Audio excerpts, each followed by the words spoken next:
Welcome to my YouTube channel. তো দেখতে পাচ্ছেন আমি বেরিয়েছি আজকে নতুন জায়গায় ঘুরতে। বলছিলাম আপনাদের যে যাব, তো অ্যাকচুয়ালি আমি যাচ্ছি একটু ক্যাম্প করতে অনেক বছর পর। তো চলুন আগে গাড়িতে ওঠা যাক, তারপর আস্তে আস্তে সব বলছি। উঠে গেছি, এখন যাচ্ছি দুজন কারো তুলে তারপর হাওড়া স্টেশনে রওনা হবো। তো তার মধ্যে একজনের আবার শরীর খারাপ হয়ে গেছে, তো দেখি কি হয়, ওকে যাই গিয়ে নিই, তারপর হাওড়া গিয়ে কথা হচ্ছে। আমরা সবাই গাড়িতে উঠে গেছি, এখন যাচ্ছি হাওড়াতে। এখন সবাই যাদবপুর ক্রস করছি। এই যে একে তো আগে থেকেই চিনেন, আর ও এবারে নতুন,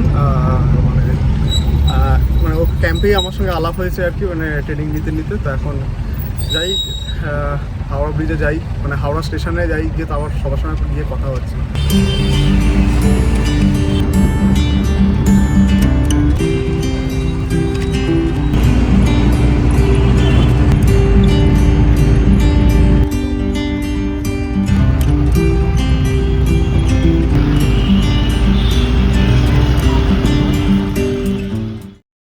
তো হাওড়া স্টেশনে চলে এসেছি, এখন যাচ্ছি প্ল্যাটফর্মে। ওখানে 19 নম্বর প্ল্যাটফর্মে ঢুকবো, ওখান থেকে সবার সঙ্গে দেখা হবে। এখন যাই, ওইখানে গিয়ে তো আবার কথা হচ্ছে। গেছি, ওদের সঙ্গে দেখাও হয়ে গেছে, এখন অনেকেই চলে এসেছে, বাট আজকে আমরা লেট এসেছি। তো সবাই আসুক, আমি দেখাচ্ছি সবাইকে, কিন্তু আলাপ এখন করাতে পারবো না, কারণ ওরা এখন সবাইকে পিক আপ করছে। এদিকে চলুন দেখা যাক। সো ফার্স্ট অফ অল আমি বলে দিই যে আমার অনেক জায়গায় ভিডিও করতে পারিনি ঠিকঠাক করে। ভিডিও করেছি, বাট আমি অডিও ঠিকঠাক বলতে পারিনি, কারণ আমি ওখানে কোগাইড হিসেবে গেছিলাম। তো অনেক কাজ ছিল, এই বাচ্চাদের দায়িত্ব ছিল।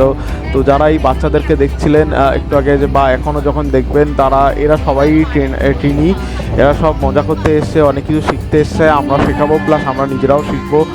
আর এইটা আমার ফার্স্ট টাইম এক্সপিরিয়েন্স ট্রেনে, যেখানে আর কি বসে যেতে হবে, কারণ আমি যতবার এরকম ট্রেনে উঠেছি আমি স্লিপার ক্লাসে গেছি। বেশি ডিস্টেন্স নয়, 4 থেকে 5 আওয়ার্সের মতন ডিস্টেন্স।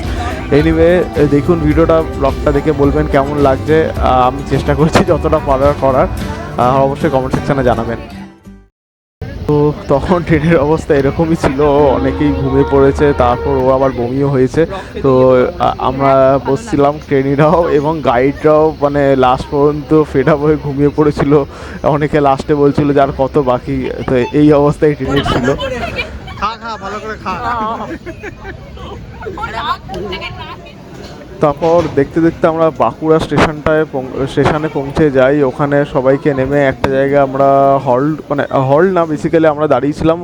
এখান থেকে আমরা বাসে করে তারপর আমাদের মেন বেস ক্যাম্পে যাই। আমরা কেটে কোথায়, বাঁকুড়া, তাই তো? আমরা বাঁকুড়া পৌঁছেছি, জানি না লাইটের কি কন্ডিশন, বুঝতে পারছি না। এখন বাচ্চারা সব দাঁড়িয়ে আছে এখানে। তো এখান দিয়ে বাসে করে যাবার পরে মেন ক্যাম্প সাইটটা আসবে, তখন আবার দেখা হচ্ছে।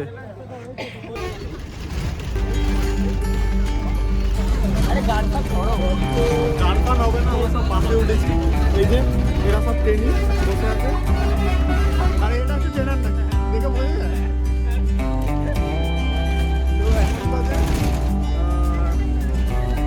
10টা বাজতে 15 মিনিট বাকি। এখন অনেক রাত হয়ে গেছে আমাদের, মানে অনেক রাত।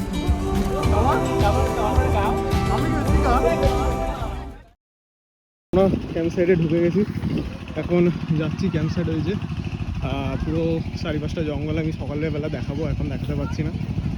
তো এইবারে ক্যাম্পে আলো এসছে, বাট আমি যখন ক্যাম্প করতে আসছিলাম তখন আলো ফেলো কিছু ছিল না। এইবারেই জেনারেটারের ব্যবস্থা করা হয়েছে। যাই হোক, তো চলুন যাওয়া যাক। তো অ্যাট লাস্ট আমরা ক্যাম্প সাইডে পৌঁছাই, তখন মোটামুটি 11টা বেজে গেছে। তো গিয়ে আমরা ফার্স্টে ডিনার করে নিই। ডিনার করার পরে তারপর সবাইকে শুয়ে দিয়ে মিটিং করার পরে তারপর আমরা শুতে যাই। মিটিংয়ে অ্যাকচুয়ালি বেসিক্যালি যারা কো-গাইডদের তাদের সঙ্গে আলোচনা হয় যে পরের দিন সকালে কী হবে।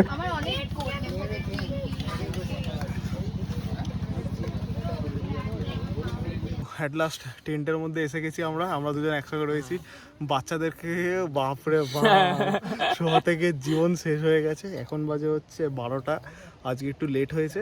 তো যাই হোক, বেশি জোরে কথা বলতে পারছি না, কারণ সবাই শুয়ে পড়েছে। এখন জোরে কথা বললে ব্যাপারটা খারাপ হবে। তো এখনও টেন্টটা গোছানো হয়নি, আমি টেন্টটা একবার দেখাচ্ছি আপনাকে। হচ্ছে আমাদের টেন্টের অবস্থা, এখনও কিছু করা হয়নি। তো টেন্টটাকে ম্যাট্রেস পাতবো, তারপর ভালো করে গোছাবো, জিনিসটা সাজানো হবে। তো করে তারপর আবার আসছি। সব করা হয়ে গেছে, এখন 12টা বেজে গেছে। এবার আস্তে আস্তে শুতে চলে যাব। তো আমি একবার পেছন দিকটা দেখাই, এটা স্লিপিং ব্যাগ। অ্যাকচুয়ালি ও স্লিপিং ব্যাগটা খোলা হয়নি, ওখানে রেখে দিয়েছে। আমার স্লিপিং ব্যাগটা জাস্ট খুলেছি। মানে আমার এই বছর প্রথম ক্যাম্পের এক্সপিরিয়েন্স। এত গরম আর কি বলবো, কলকাতার মতন গরম। আগে যখন হতো খুব ঠান্ডা থাকতো, তাই স্লিপিং ব্যাগটা আমরা পরেই মানে পরে শুতাম। এখন তো সেসব কিছু নেই, জাস্ট নর্মালি শুয়ে আছি। তো যাই হোক, গুড নাইট। আজকে ডে 1 এই পর্যন্তই। কালকে সকালে দেখা হচ্ছে। এখন জানি না কালকে সকালে ভিডিও করতে পারবো নাকি, কারণ কালকে সকালে ট্রেনিং আছে, তো ওদেরকে দিতে হবে। আমি এখন ট্রেনার হয়ে গেছি। এনিওয়ে, অনেক রাত হয়ে গেছে। টাটা, good night, see you in the next day.